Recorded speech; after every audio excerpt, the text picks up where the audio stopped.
Hi, my name's Nia Williams and I'm a General Paediatric Consultant at King's College Hospital. I'm here today as one of the co-leads for the Paediatric Return to Acute Clinical Practice course. So hi, I'm Trisha Radia, I'm a Consultant Paediatrician at King's as well, and I'm the Training Programme Director for the School of Paeds for returning trainees and also run the Paediatric Return to Acute Clinical Practice course. I'm Ellie Bond, I'm a Paediatric Consultant at the Royal Free, and as Nia said, I'm co-lead for the Returns to Practice course.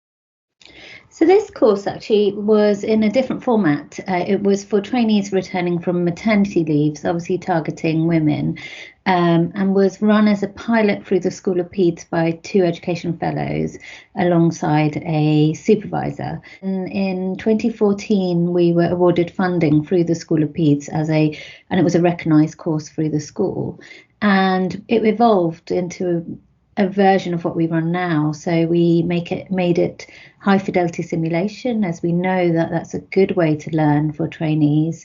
We introduced hot topics, so what had changed in paediatrics in the last 12 months. There's often guidelines that change in that period. We've seen the NLS in particular change quite frequently over the last few years, and actually that's really helpful for trainees to see. When I heard about this course, I just felt that it was something that was really important and that people really needed, because I think sometimes when you're going back, you feel like you're the only one who feels the anxiety, or you know that there are things that you might find challenging to manage, but there didn't seem to be anyone out there to talk to help you work through all of that. And so to have a course that does exactly those things, I think is really, really important for people. And I know with some of the feedback that we've had with the courses, it does make a huge difference to people. Which is why I feel it's really important. It's a very stressful time for lots of people going back into work after a period of time out for whatever reason. And I think anything that we can do to make people feel better about that and to make them safer when they go back can only be a good thing. The anxiety on returning, this worry about how to balance these new roles and responsibilities the trainees have, whether it's home, research, new understanding of their body if it's related to health, or things like imposter syndrome. And I soon realised that I wasn't qualified to provide this counsel or this mentoring. And actually, with funding that was available from 2017 through HEE, through the support programme, we hired a psychologist to essentially support that part of the course. And we've run that for at least 4 or 5 years now, and it's been really well received. I think we're the only course in the country, at least, that has a psychologist attached in a CBT session. The beauty of the course, which is the networking, and that's the bit that perhaps we don't put a lot of effort in, but we definitely pay attention to. So as you know, we give a good hour in the face-to-face for trainees to network, to share their stories. We as co-leads, we put a lot of work into making sure it's a safe environment. And for anyone who's wanting to run a course like this, I hugely emphasize the point about creating psychological safety.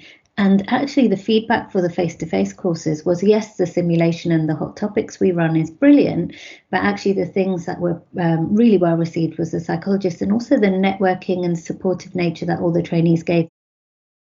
And I was really worried about how we're going to translate that to screen. And I think the things that we've paid attention to is really strong faculty who are really emotionally astute and really aware of what's going on with the trainees.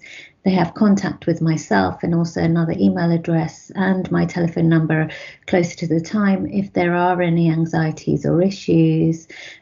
We actually dedicate almost 2 hours to the introductions, and that might sound like a long time on Zoom, but actually invariably every time we run the course we have someone who feels they can open up, share their story.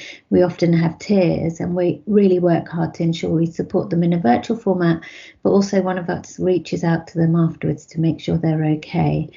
What we're working through at the moment is piloting a scheme where we buddy someone up, so the people who come on the course are offered a buddy, so someone who's been through a similar situation to them, whether it's returning from maternity leave or research or illness. We try and buddy them up with someone who's who has been through a similar situation. So if anybody is keen on becoming a buddy, if anybody who's been through the return process and would like to support someone, so do please get in touch. And we've certainly got plans for the next 2 years.